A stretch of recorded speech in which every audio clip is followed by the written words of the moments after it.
광주광역시에 사는 김필규 씨가 수년 전 대학교 2학년 여름에 겪었던 소름 끼치는 사연입니다. 필규 씨는 지금 생각해도 온몸에 소름이 돋을 정도로 섬뜩하다고 합니다.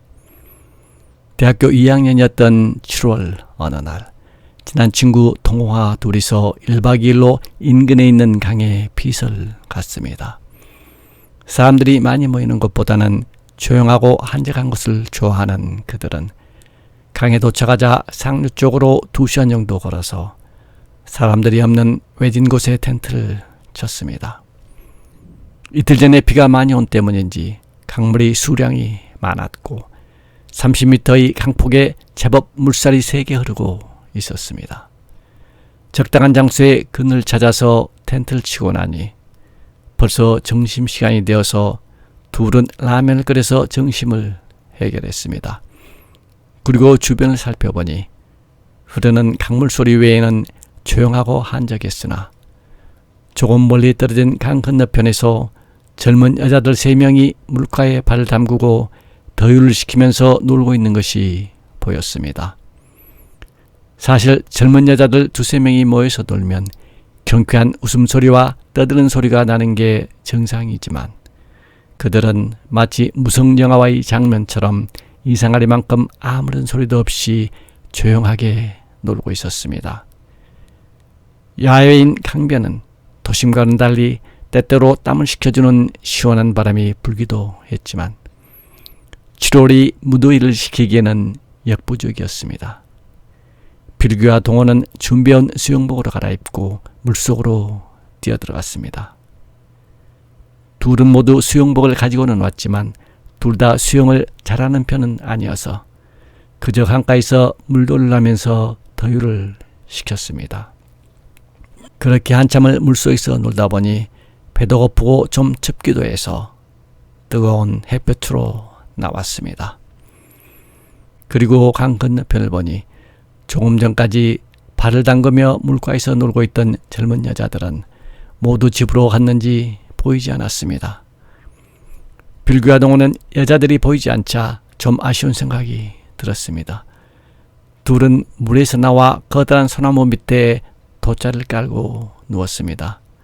그리고 휴대폰으로 음악을 들으면서 누가 먼저라고 할 것 없이 둘 다 스르륵 낮잠이 들었습니다. 그렇게 1-2시간이 지나서 필규가 먼저 눈을 떠서 일어나 보니 아직도 한낮이었습니다. 그런데 무심코 강 건너편을 보니 아까 집에 간 줄 알았던 여자들이 그 자리에서 그대로 놀고 있는 것이 보였습니다. 필규는 아직 자고 있는 동호를 깨웠습니다. 그리고는 강 건너편을 가리켰습니다. 강 건너편까지는 거리가 좀 멀고 물살이 세었지만 수심이 깊은 것 같이 보이지는 않아서 수영을 해서 건너도 위험하지는 않을 듯 했습니다. 둘은 수영을 해서 여자들이 있는 강 건너편으로 가보기로 했습니다. 그리고 마침내 그들은 수영을 해서 여자들이 있는 강의 반대편에 도착했습니다. 멀리서 볼 때는 몰랐었는데 가까이서 보니 여자들 3명은 모두 긴 생머리에 뛰어난 외모를 하고 있었습니다. 그녀들은 모두 하나같이 얼굴 피부가 창백할 정도로 하얀색이었고 입술은 모두 붉은 립스틱을 예쁘게 발랐습니다. 필규와 동호는 그녀들과 서로 통성명을 하고 얘기를 나누었습니다. 그 여자들은 모두 서울에서 대학교를 다니고 있었으며 그 중에 한 학생의 외갓집이 화순이어서 친구 2명과 함께 외갓집에 놀러 왔다가 이곳 강변으로 더위를 식히러 왔다는 것이었습니다. 이들 남녀 5명은 얕은 곳에서 발을 담그고 물놀이를 하면서 놀았습니다. 어느덧 저녁 식사 시간이 가까워지자 그 3명의 여학생들은 한 학생의 외갓집 있는 화순으로 가야겠다고 하면서 일어섰습니다. 필규와 동호는 그녀들과 작별 인사를 하고 강 건너편에 있는 그들이 텐트가 있는 곳으로 가기 위해서 물가로 갔습니다. 그런데 강가에 빨간색으로 쓴 경고판이 꽂혀 있는 것이 눈에 띄었습니다. 둘이서 자세히 읽어보니 이곳 강의 중심 부분은 수심이 3m 이상으로 깊고 물살이 세어서 매년 익사사고가 많이 발생하는 지역이므로 수영과 물놀이를 일체 금지한다는 내용이었습니다. 뿐만 아니라 이틀 전이 큰 비 때문에 강물이 수량이 많이 늘었고 물살도 평소보다 센 상황이었지만 필규와 동호는 건너편에 있는 그들의 텐트로 돌아가기 위해서는 다시 수영을 해서 건너가는 수밖에 방법이 없었습니다. 둘은 올 때와는 달리 긴장된 마음으로 수영을 했습니다. 걱정과는 달리 무사히 건너편 텐트로 돌아온 둘은 저녁 식사 준비를 했습니다. 준비해온 찌개거리로 맛있게 저녁 식사를 마쳤고 밤이 되자 주변의 나뭇가지들을 모아서 불 피웠습니다. 달이 환하게 비춰서인지 가까운 주변의 사물들은 희미하게나마 보였습니다. 둘은 가지고 온 기타 반주에 맞춰서 노래를 불렀습니다. 그러나 필규는 달려드는 모기 때문에 노래에 집중할 수가 없었습니다. 모기를 피해서 텐트 안으로 들어온 필규는 휴대폰을 꺼내서 음악을 듣다가 그만 깜빡 졸았습니다. 그렇게 졸고 있는 필규 귓가에 누군가가 그를 부르는 목소리가 들려왔습니다. 필규씨, 필규씨, 이리 와보세요. 빨리 와보세요. 그 목소리는 젊은 여자의 목소리였는데 아까 오후에 강 건너편에서 만났던 그 여대생들인 것 같았습니다. 그 여학생들은 오후에 이미 집에 갔는데 하는 생각을 하면서도 무슨 급한 용무라도 있나 싶어서 필규는 비상용으로 가져온 LED 랜턴을 챙겨들고 텐트 밖으로 나왔습니다. 텐트 밖에 나와서 보니 기타를 치던 동호는 어디로 갔는지 보이지 않았습니다. 필규는 물가에 서서 건너편을 바라보았습니다. 그러자 다시 그를 부르는 소리가 들려왔습니다. 그러나 필규는 수영을 잘하는 편이 아니었고 더군다나 지금은 어두운 밤인데다가 아까 오후에 강 중심의 수심이 3m 이상으로 깊어서 수영을 금지한다는 팻말을 보았기 때문에 물속으로 들어가는 것을 주저했습니다. 그러자 다시 어두운 강의 저쪽에서 여자들의 목소리가 들려왔습니다. 자신들이 서 있는 방향으로 걸어오면 강물이 얕아서 괜찮으니 빨리 건너서 오라는 것이었습니다. 필규는 들고 있던 랜턴으로 여자들 소리가 나는 곳으로 비쳤습니다. 그랬더니 놀랍게도 그녀들이 서 있는 곳은 강물의 중심 부분이었습니다. 그곳에서 3명의 여자들이 낮에 봤던 것처럼 하얀 얼굴과 빨갛게 입술을 칠한 채 두 손을 흔들어대며 물속에 서 있었습니다. 그런데 말입니다.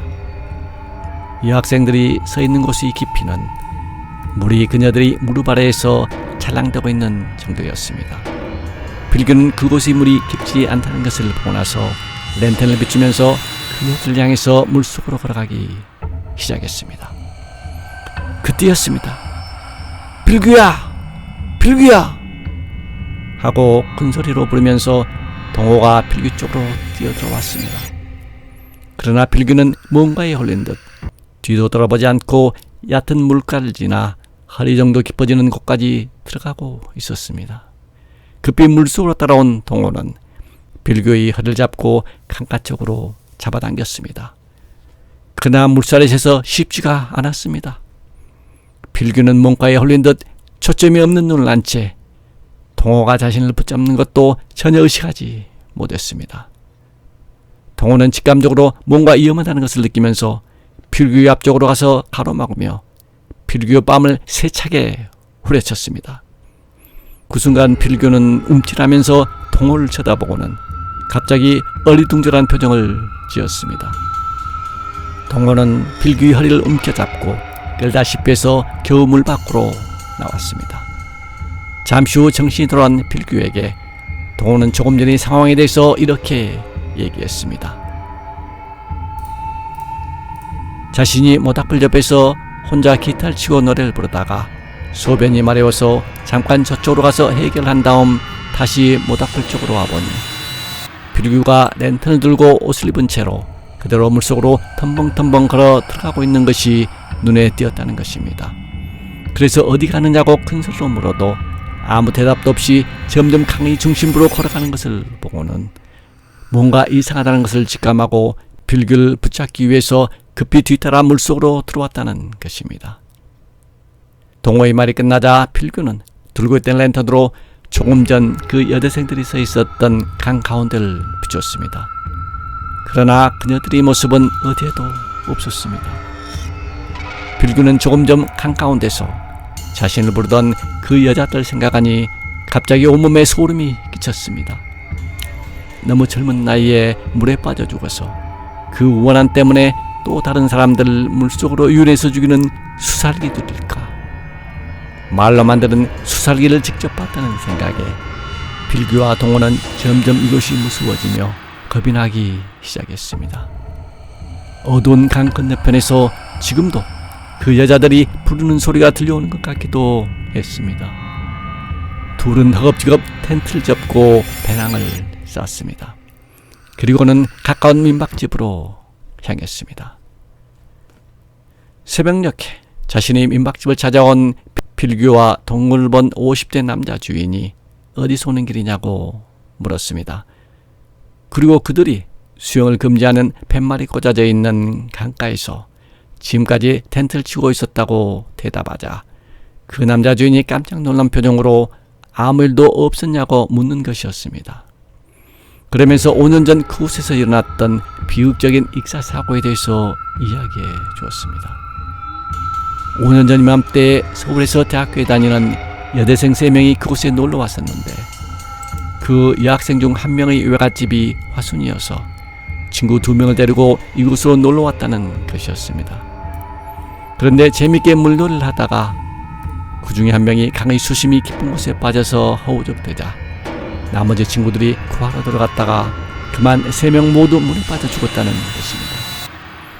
그런데 그 후로부터 매년 꼭 그 자리에서 젊은 남자들이 물에 빠져서 죽는 익사사고가 끊이지 않고 발생하자 관계기관에서 수영을 금지하는 경고문이 적힌 팻말을 꽂아놓았다고 했습니다.